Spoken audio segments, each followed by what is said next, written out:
नमस्कार। आज हम बात करने वाले हैं 8वें वेतन आयोग के बारे में और उसके संभावित वित्तीय प्रभाव को जरा गहराई से समझेंगे। देखिए, ये एक ऐसा विषय है जो देश के लाखों सरकारी कर्मचारियों और पेंशन भोगियों के भविष्य से सीधे सीधे जुड़ा है। तो चलिए शुरू करते हैं और देखते हैं कि क्या कुछ सामने आता है। तो सबसे बड़ा सवाल, वो सवाल जो शायद हर सरकारी कर्मचारी और पेंशन भोगी के मन में घूम रहा है, आखिर 8वें वेतन आयोग में वेतन और पेंशन में कितनी बढ़ोतरी होगी।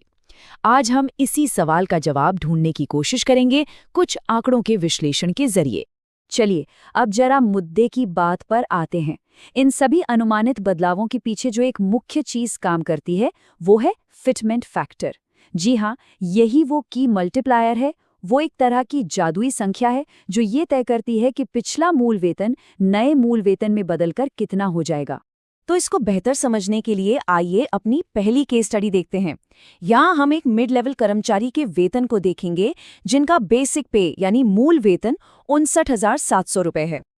अच्छा, अब यहाँ स्क्रीन पर देखिए, यह है 7वें और 8वें वेतन आयोग के बीच की सीधी तुलना।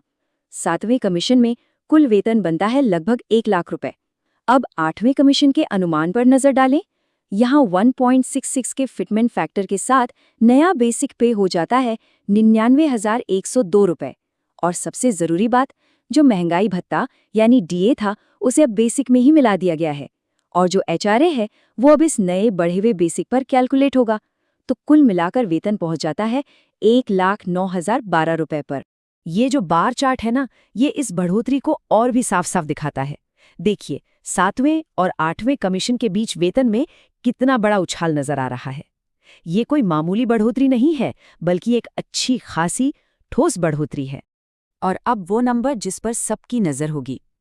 इस सैलरी ब्रैकेट में एक कर्मचारी के लिए हर महीने वेतन में जो बढ़ोतरी का अनुमान है वो है 8,716 रुपये। ये एक सीधी और ठोस मासिक बढ़त है। चलिए अब जरा पेंशन भोगियों की बात करते हैं। इसी कर्मचारी प्रोफाइल के लिए अगर देखें तो 7वें वेतन आयोग में कुल पेंशन बनती थी 47,163 रुपये।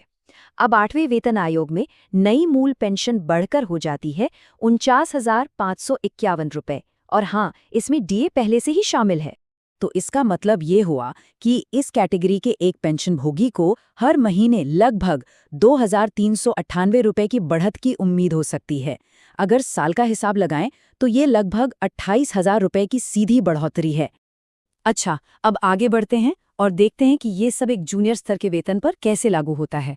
तो अब हम एक ऐसे कर्मचारी के वेतन को देखेंगे जिनका मूल वेतन 41,300 रुपये है। तो आइए इस दूसरी केस स्टडी के आंकड़ों पर एक नजर डालते हैं। यहाँ फिटमेंट फैक्टर थोड़ा अलग 1.65 इस्तेमाल किया गया है। इससे जो कुल वेतन 7वें पे कमीशन में करीब 69,000 रुपीस था, वो 8वें पे कमीशन के अनुमानों के हिसाब से बढ़कर लगभग 75,000 हो जाता है। तो इस जूनियर सैलरी ब्रैकेट के लिए जो सबसे बड़ी बात निकल कर आती है वो ये है कि मासिक वेतन में करीब 5,576 रुपये की बढ़ोतरी हो सकती है। मतलब साफ है, फायदा हर स्तर पर देखने को मिलेगा। अब एक तीसरी केस स्टडी पर आते हैं जो खास तौर पर एक पेंशन भोगी के लिहाज से है। ये समझना भी बहुत जरूरी है कि पेंशन की कैलकुलेशन पर इसका क्या असर पड़ता है। और यहाँ सबसे दिलचस्प बदलाव देखने को मिलता है। जरा ध्यान दीजिए, 7वें पे कमीशन में डीए के साथ कुल पेंशन थी 62,726 रुपये। अब 8वें कमीशन में देखिए, डीए तो 0 है, फिर भी नई बेसिक पेंशन ही 62,329 रुपये है। मतलब दोनों लगभग बराबर हैं। इसका सीधा सा मतलब ये है कि अब जो बुनियाद है, जो बेस है, वो इतना मजबूत हो गया है कि भविष्य में जब इस पर डीए लगेगा तो पेंशन में बढ़ोतरी और भी तेजी से होगी। तो इन अलग अलग आंकड़ों से हटकर अब जरा बड़ी तस्वीर को देखते हैं और समझते हैं कि सैलरी के स्ट्रक्चर में असल में क्या बुनियादी बदलाव आया है। ये सिर्फ एक वेतन बढ़ोतरी नहीं है, ये एक सोची समझी रणनीति का हिस्सा है। तो सबसे जरूरी बात क्या है? देखिए, 7वें वेतन आयोग का जो फॉर्मूला था उसमें कमाई काफी हद तक महंगाई भत्ते यानी डीए पर निर्भर थी। लेकिन अब 8वें वेतन आयोग की जो रणनीति दिख रही है वो है बेसिक पे यानी मूल वेतन की बुनियाद को ही मजबूत करना। इससे डीए के उतार चढ़ाव पर निर्भरता कम हो जाती है। और ये जो बदलाव है इसके लंबे समय में क्या फायदे हैं वो यहाँ साफ दिखते हैं। सीधी सी बात है, जब बेस यानी बेसिक ही बड़ा होगा तो उस पर कैलकुलेट होने वाली हर चीज़ अपने आप बड़ी हो जाएगी, चाहे वो भविष्य में मिलने वाला डीए हो या एचआरए हो या फिर पेंशन की नींव हो, सब कुछ मजबूत हो जाता है।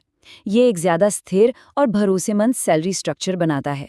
और अगर पूरे विश्लेषण का निचोड़ एक लाइन में समझना हो तो वो ये है, अगर वेतन लगभग 60,000 रुपये है तो ये 1,10,000 रुपये तक जा सकता है। अगर पेंशन लगभग 40,000 रुपये है तो ये 62,000 से ज़्यादा तक पहुंच सकती है।